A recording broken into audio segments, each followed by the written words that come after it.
नमस्कार, मैं हूं आपके साथ कंचन मिश्रा। अपडेट मीडिया 24x7 में आप सभी का स्वागत है। अपडेट मीडिया 24x7 के समस्त परिवार की ओर से आप सभी को गणतंत्र दिवस की बहुत बहुत शुभकामनाएं। यह दिन हमारे देश की स्वतंत्रता, समानता और भाईचारे का प्रतीक है। 26 जनवरी 1950 को हमारा संविधान लागू हुआ था, जिसने हमें लोकतंत्र में अपने अधिकारों और कर्तव्यों का बोध कराया। हमें गर्व है कि हमारे संविधान ने हर नागरिक को समानता, स्वतंत्रता और न्याय का अधिकार दिया है। यह दिन भारत के संविधान लागू होने की याद में मनाया जाता है। भारत का संविधान 26 जनवरी 1950 को लागू हुआ था। इस दिन दिल्ली के राजपथ पर परेड और झांकियां निकाली जाती हैं। भारत के राष्ट्रपति तिरंगा फहराते हैं और 21 तोपों की सलामी दी जाती है। आओ झुककर सलाम करें उन्हें जिनके हिस्से में ये मुकाम आता है। खुशनसीब होता है वो खून जो देश के काम आता है। ना पूछो जमाने से कि क्या हमारी कहानी है, हमारी पहचान तो बस इतनी है कि हम सब हिंदुस्तानी हैं। ना जियो धर्म के नाम पर, ना मरो धर्म के नाम पर, इंसानियत ही है धर्म वतन का, बस जियो वतन के नाम पर। एक बार फिर से आप सभी को अपडेट मीडिया 24x7 के समस्त परिवार की ओर से गणतंत्र दिवस की बहुत। भारत का गणतंत्र दिवस 26 जनवरी को क्यों मनाया जाता है?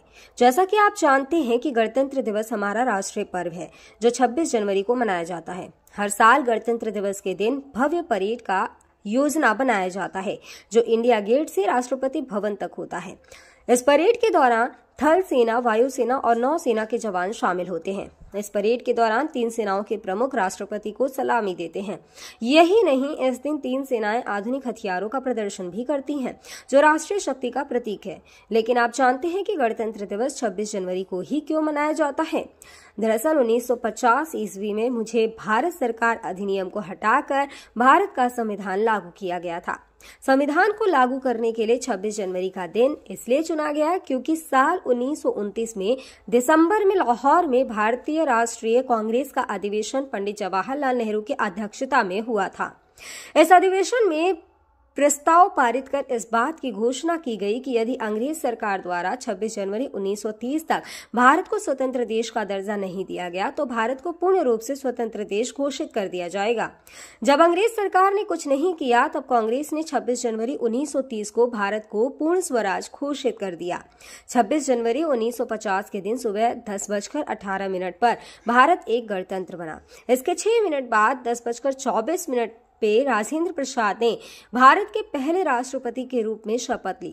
इस दिन पहली बार बतौर राष्ट्रपति डॉक्टर राजेंद्र प्रसाद बग्घी पर बैठकर राष्ट्रपति भवन से निकले थे। इस दिन पहली बार भारतीय सैन्य बल की सलामी ली। पहली बार उन्हें गॉर्ड ऑफ स्वामित्व दिया गया था। गणतंत्र दिवस के दिन भारत में राष्ट्रीय अवकाश भी घोषित किया जाता है। यह हमारे देश के लिए बेहद ही खास पर्व है। साथ ही यह हमारे लिए बेहद ही गर्व का विषय है कि हमारे राष्ट्र को एक गणराज्य के रूप में स्थापित हुए 76 वर्ष पूरे हो चुके हैं। देश की संप्रभुता और एकीकरण को दर्शाने वाला यह त्योहार हर भारतीय के मन में देशभक्ति की भावना का संचार करता है। 26 जनवरी 1950 21 तोपों की सलामी के साथ तिरंगा फहराते हुए राष्ट्रपति डॉक्टर राजेंद्र प्रसाद ने स्वतंत्र भारत का स्वनिर्मित संविधान लागू किया। भारत के नए युग की शुरुआत के साक्षी देशवासियों सहित सी गोपालाचारी, जवाहरलाल नेहरू, सरदार पटेल जैसे गणमान्य बने। मात्र 3 साल पहले आजादी की सुबह देखने वाले देश ने अपना संविधान बनाकर विश्व को अपनी संप्रभुता का परिचय दिया। हालांकि ये डगर इतनी आसान नहीं थी। इतिहास के पन्नों को टटोले तो मालूम होता है कि स्वराज के साथ ही अपने संविधान, हक और हुकूम की लड़ाई बेहद चुनौती भरी थी। दरअसल अंग्रेजों की गुलामी से त्रस्त देशवासियों को प्रथम विश्व युद्ध के दौरान एक सुनहरा अवसर हाथ लगा जब ब्रिटेन की ओर से मदद की गुहार लगाई गई। भारतीयों ने सहर्ष प्रस्ताव स्वीकार किया और वर्ल्ड वॉर में ब्रिटेन के साथ खड़े नजर आए। यह उद्देश्य के साथ कि उन्हें आगे चलकर अंग्रेजों की हुकूमत से आजादी मिल जाएगी। लेकिन एक बार फिर अंग्रेज अपनी बात से पलटते नजर आए और आजादी के बदले लेकर आए भारत सरकार अधिनियम 1919। इस अधिनियम का असर ये रहा कि देश के कुछ बड़े प्रांत में दोहरी शासन प्रणाली व्यवस्था लागू हुई। इसके तहत स्वास्थ्य, शिक्षा, कृषि जैसे विषयों को भारतीय मंत्रियों के सम्मुख सौंप दिया गया था। वहीं दूसरी तरफ से सैन्य, रक्षा और विदेशी मसले जैसे अहम मुद्दे वायसराय के अधिकार क्षेत्र में रहे। इसके अनुरूप भारतीयों को यह आश्वासन दिया गया कि इस अधिनियम से पड़ने वाले प्रभावों का विषय में भविष्य में आकलन किया जाएगा। अंग्रेजों के इसी कदम ने जमीन तैयार की साइमन कमीशन की। जो साल 1928 में भारत की धरती पर दाखिल हुआ। साइमन कमीशन ने बड़े ही नाटकीय अंदाज में संवैधानिक सुधारों की समीक्षा कर अपनी रिपोर्ट तैयार की। लेकिन अब समय बदल गया है। अब देशवासी अंग्रेजों के बहकावे में नहीं आने वाले थे, क्योंकि स्वराज के साथ साथ अपने संविधान की मांग भी धीरे धीरे देशवासियों के मन में परवान चढ़ने लगी थी। साइमन कमीशन रिपोर्ट के बाद देश भर में जमकर आंदोलन हुए। इसे शांत करने के लिए ब्रिटिश सरकार ने राउंड टेबल कॉन्फ्रेंस का आयोजन किया। हालांकि देश के सभी वर्ग के नेता इसमें शामिल नहीं थे, इसलिए ये एक असफल प्रयास सिद्ध हुआ।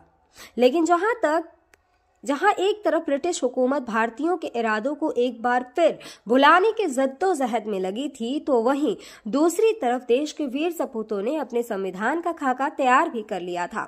साल 1928 में मोतीलाल नेहरू सहित 8 कांग्रेस नेताओं ने एक संविधान का मसूदा तैयार किया, जिसकी नींव 1921 में भारतीय राष्ट्रीय कांग्रेस के कराची अधिवेशन में तय की गई थी। इस तरह स्वतंत्र भारत के संविधान की रूपरेखा सजने लगी थी। समय का पहिया आगे बढ़ता गया। फिर आया गवर्नमेंट ऑफ इंडिया एक्ट 1935, जिसे हमारे संविधान का संरचनात्मक आधार कहा जाता है। दूसरे शब्दों में कहें तो यह एक फाउंडेशन बन गया, जिसके ऊपर मौजूदा संविधान की भव्य इमारत खड़ी हो गई। एक्ट 1935 भारत के लिए आजादी की सुगबुगाहट के साथ आया, लेकिन आजादी की आहट के साथ मुस्लिम लीग और कांग्रेस के बीच मतभेदों की खाई गहरी होती जा रही थी। दोनों के बीच तल्खियां इतनी बढ़ चुकी थी कि बुनियादी मुद्दों पर भी समझौते की गूंज तक नहीं रही थी। हालांकि इन सभी विवादों से आगे बढ़ते हुए भारतीय नेता अपने लक्ष्य की ओर बढ़ रहे थे। दूसरे विश्व युद्ध के दौरान 1945 में सभी पार्टियों की सहमति से संविधान का प्रारूप तैयार कर लिया गया था, जिसे सार्वभौमिक वयस्क फ्रेंचाइजी स्वतंत्रता और समानता के साथ अल्पसंख्यकों के अधिकारों की रक्षा का विशेष ध्यान रखा गया था। इसके साथ ही भारत छोड़ो आंदोलन और आजाद हिंद फौज की निर्भीकता ने अंग्रेजों ने भारत में अनंत काल तक राज करने का सपना चूर चूर कर दिया था। जैसे जैसे भारतीय राष्ट्रीय आंदोलन जोर पकड़ता गया, ब्रिटिश हुकूमत पर संविधान निर्माण के लिए संविधान सभा के गठन का दबाव भी बढ़ता गया।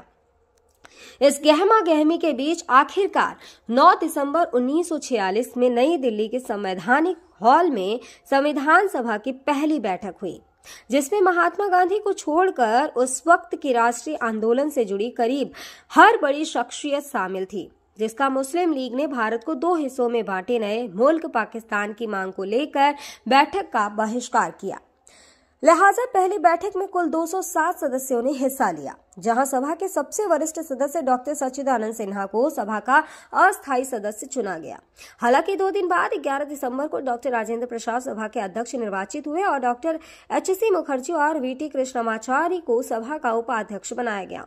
इसी कड़ी में आया सुनहरा दिन 15 अगस्त 1947 का, जब गुलामी की बेड़ियों को तोड़ भारत ने आजादी की नई सुबह देखी। देशवासियों में जोश भरते हुए आजाद भारत के प्रथम प्रधानमंत्री जवाहरलाल नेहरू ने बुलंद आवाज में देश को संबोधित किया। इतिहास के पन्नों में यह भाषण ट्रस्ट विद डेस्टिनी नाम से दर्ज हुआ। इसके साथ ही तेज हुई संविधान निर्माण की प्रक्रिया। आजादी के बाद चुनौतियों में इजाफा हुआ। संविधान पर सामग्री की कमी थी, लेकिन उसका सही चयन और उचित व्याख्या का काम बहुत जटिल था। BN राव द्वारा तैयार किए गए संविधान के प्रारूप पर विचार विमर्श करने के लिए संविधान सभा 29 अगस्त 1947 को एक संकल्प पारित करके प्रारूप समिति का गठन किया। इसके अध्यक्ष के रूप में डॉक्टर भीमराव अंबेडकर को चुना गया। इस समिति में अंबेडकर के अलावा 6 और सदस्य थे। संविधान निर्माण के दौरान कई अहम फैसले लिए गए, जिसके राष्ट्रमंडल के समूह में भारत की सदस्यता, राष्ट्रध्वज का चयन, साथ ही राष्ट्रगान और राष्ट्रनीति का चुनाव शामिल था। यहाँ दिलचस्प बात यह है कि संविधान में सबसे पहले नंबर पर आने वाली उद्देशिका सबसे अंत में पारित हुई। संविधान अगर राजनीतिक असंवैधानिक दस्तावेज है, तो पीएमएल एक ग्रंथ को दार्शनिक नजरिया प्रदान करती है। डॉक्टर भीमराव अंबेडकर की अगुवाई में संविधान निर्माताओं ने 60 देशों के संविधानों का अध्ययन किया। 4 नवंबर 1948 को संविधान का अंतिम प्रारूप पेश किया। संविधान तैयार करने के बाद मुश्किल खड़ी हुई कि इसे सुंदर अक्षरों में पिरोकर कैसे संजोया जाए। इस उधेड़-बुन के बीच प्रेम बिहारी नारायण रायजादा का नाम सामने आया, जो कि अपने दौर के सबसे विख्यात कैलीग्राफर थे। उसके बाद भारत का संविधान प्रेम बिहारी नारायण रायजादा सुलेख फॉन्ट में लिखा गया। उसके प्रत्येक पृष्ठ को नंदलाल बोस के मार्गदर्शन में शांति निकेतन के कलाकारों द्वारा अलंकृत किया गया। इस तरह कुल 2 साल 11 महीने और 18 दिनों में विश्व के सबसे बड़े लोकतंत्र का स्वनिर्मित संविधान बनकर तैयार हुआ। आधिकारिक तौर पर 26 नवंबर 1949 को संविधान को पारित किया गया, जिस पर संविधान समिति के 15 महिलाओं सहित 284 सदस्यों ने हस्ताक्षर किए। वहीं संविधान लागू करने के लिए 26 नवंबर को चुना गया, क्योंकि 26 जनवरी 1930 को भारतीय कांग्रेस के लाहौर अधिवेशन में पूर्ण स्वराज का प्रस्ताव रखा गया था। इतिहास में इसे प्रथम स्वतंत्रता दिवस के रूप में भी जाना जाता है। यही कारण है संविधान लागू करने के लिए भारत के प्रथम स्वतंत्रता दिवस यानी 26 जनवरी को चुना गया। 26 जनवरी 1950 दिल्ली की सर्दी को देशभक्ति मात दे रही थी, जब राजगोपालाचारी ने अपने शब्दों में भारत को संप्रभु लोकतांत्रिक गणतंत्र घोषित किया। इसके बाद डॉक्टर राजेंद्र प्रसाद को भारत के पहले राष्ट्रपति की शपथ दिलाई गई। उसके बाद सार्वजनिक समारोह की शुरुआत हुई, जिसमें राष्ट्रपति डॉक्टर राजेंद्र प्रसाद और मुख्य अतिथि इंडोनेशिया के अध्यक्ष सुकर्नो हुए और मुख्य अतिथि इंडोनेशिया के अध्यक्ष सुकर्नो भी शामिल हुए। इसी तरह दिनांक 26 जनवरी 1950 इतिहास के पन्नों में स्वर्णिम अक्षरों में दर्ज हो गया। ग्राम सिंधन कला, ब्लॉक जसपुरा, जनपद बांदा, प्रधान शिवप्यारी और प्रतिनिधि विजय सिंह की ओर से समस्त गांव वासियों, नगर वासियों और देशवासियों को गणतंत्र दिवस की बहुत बहुत शुभकामनाएं। और साथ ही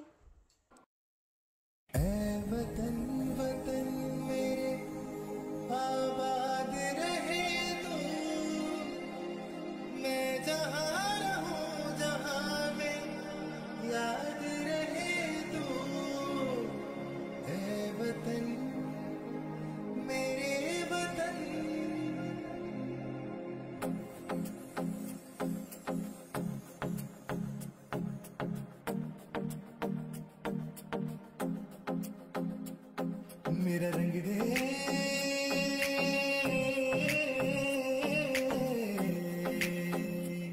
मेरा रंग दे बसंती चोला, माए रंग दे, मेरा रंग दे बसंती चोला, माए रंग दे, मेरा रंग दे बसंती चोला, रंग दे।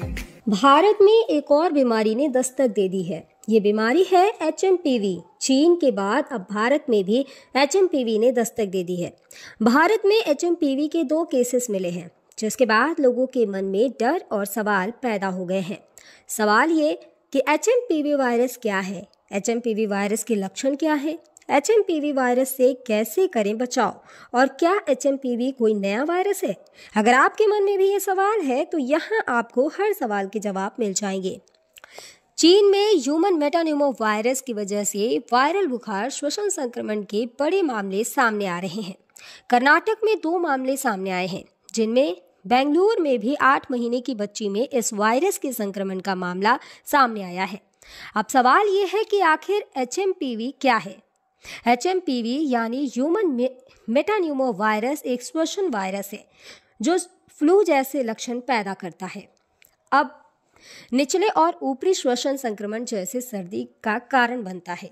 यह एक मौसमी बीमारी है जो आमतौर पर सर्दियों और शुरुआती वसंत में होती है, जो RSV यानी रेस्पिरेटरी सिंसिटियल वायरस और फ्लू के समान होते हैं। इससे बचाव के लिए HMPV आमतौर पर बच्चों में ही डिटेक्ट होता है। सभी फ्लू सैंपल में से 0.7 फेज में HMPV होते हैं। इसके लक्षण है कि HMPV वायरस को ह्यूमन मेटान्यूमो वायरस या ह्यूमो वायरस कहते हैं, जिसके लक्षण काफी हद तक सामान्य सर्दी जुकाम के समान होते हैं। सामान्य मामलों में यह खांसी या गले में घरघराहट, नाक बहने या गले में खराश का कारण बनता है। छोटे बच्चों या बुजुर्गों में HMPV का संक्रमण गंभीर हो सकता है।